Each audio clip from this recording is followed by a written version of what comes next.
Gleich nach unserer Ankunft stopfte David sämtliche Süßigkeiten aus der Minibar in sich hinein. Nachdem wir am nächsten Tag einen Rundgang durch das Ägyptische Museum gemacht hatten, schlenderten wir zum Brandenburger Tor. Dort boten Händler die unterschiedlichsten Sachen an. Während David sich eine russische Militärkappe aus rotem Filz, auf der ein pompöser goldfarbener Stern prangte, kaufte und gleich aufsetzte, war Konstantin sein Geld für die ausgelegten Waren viel zu schade. Als ich mir ein buntes Stückchen der zwischen Ost- und Westdeutschland gefallenen Mauer kaufen wollte, geriet Frank völlig außer sich, und um des lieben Friedens willen ließ ich es enttäuscht sein. »Mama, hier gefällt es mir«, sagte David, als wir auf dem Rückweg an der Gedächtniskirche Jugendlichen auf Rollerblades zuschauten. Als wir abends im Hotel zum Essen nach unten gingen, schob mir David heimlich ein kleines Päckchen in die Hand. Ein buntes Stückchen Mauerwerk kam zum Vorschein, das von nun an mein Talisman wurde. Am nächsten Morgen machten wir uns gleich nach dem Frühstück auf die Heimreise und schon bald darauf holte uns der Alltag wieder ein.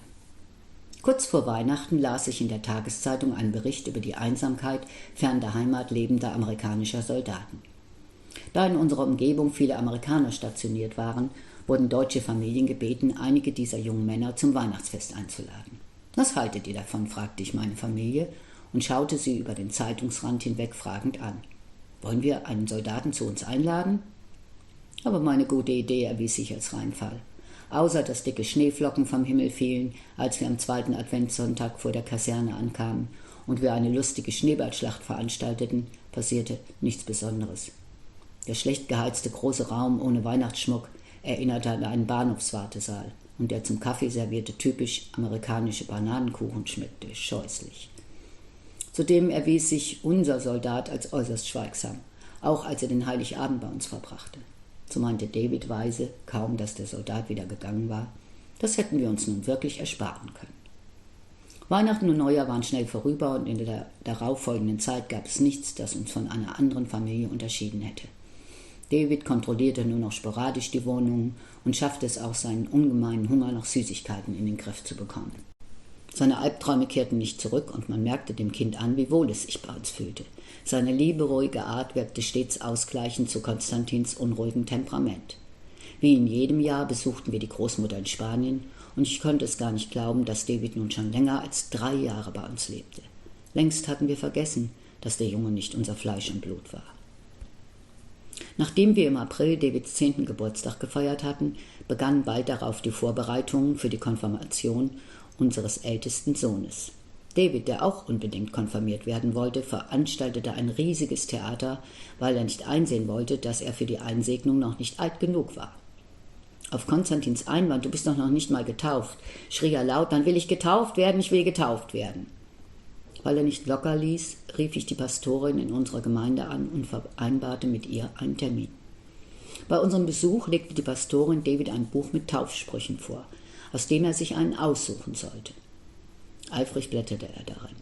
Während er konzentriert einen Spruch nach dem anderen las und dabei stumm seine Lippen bewegte, wurde sein Gesicht puterrot und kleine Schweißperlen sammelten sich über seiner Lippe.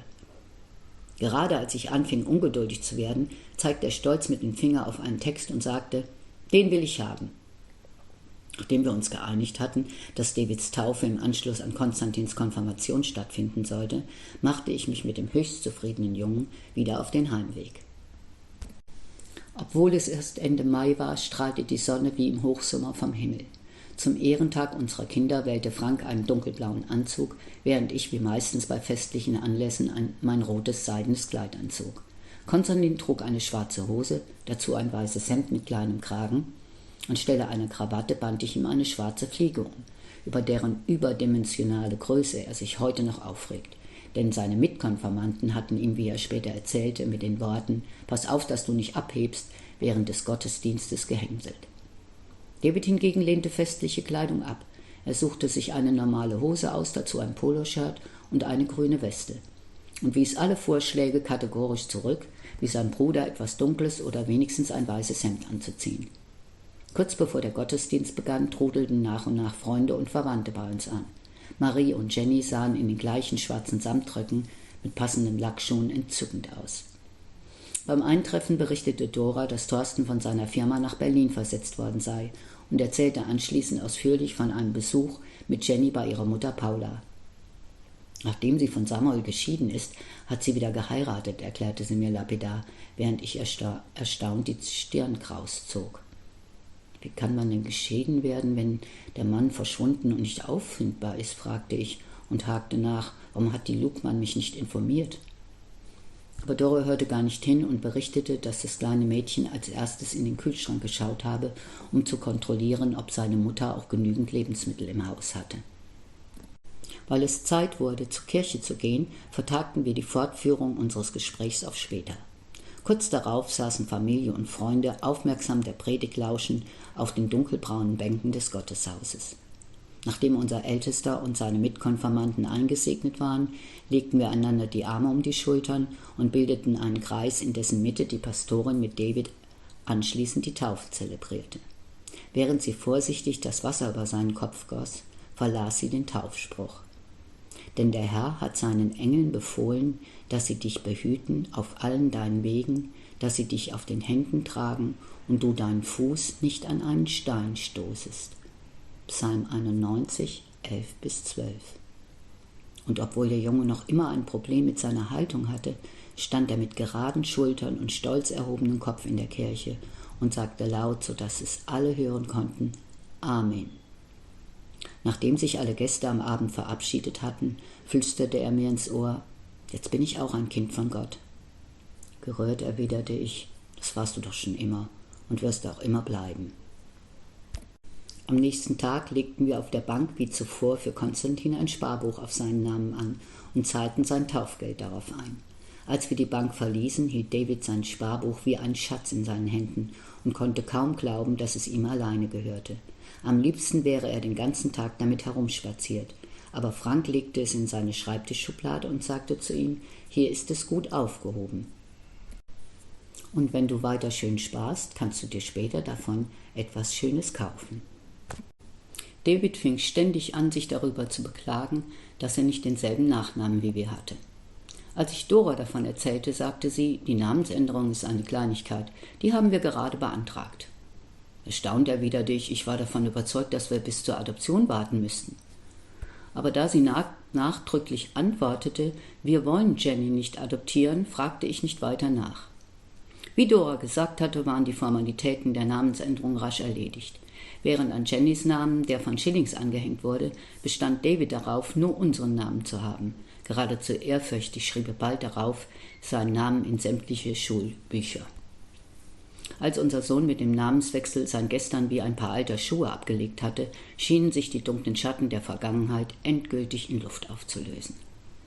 Während Konstantins Stimme tiefer wurde und David sich seinem Bruder in der Größe immer mehr annäherte, reifte in uns der Gedanke, vom Land in die Nähe der Großstadt zu ziehen.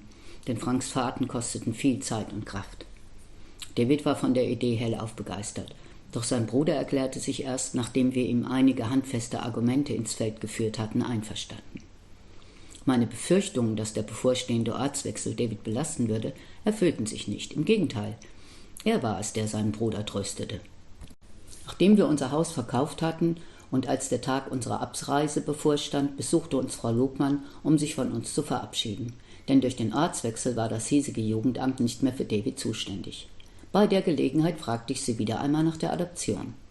Zu meiner großen Überraschung erklärte sie, einer Adoption steht nichts mehr im Wege. Ihr Pflegekind kann, da sein Vater verschollen ist, inzwischen auch ohne dessen Zustimmung adoptiert werden. Während ich sie ungläubig anschaute, plauderte sie weiter. Ich habe meinen Kollegen bereits über ihre Situation informiert und Davids Unterlagen an ihn weitergeleitet.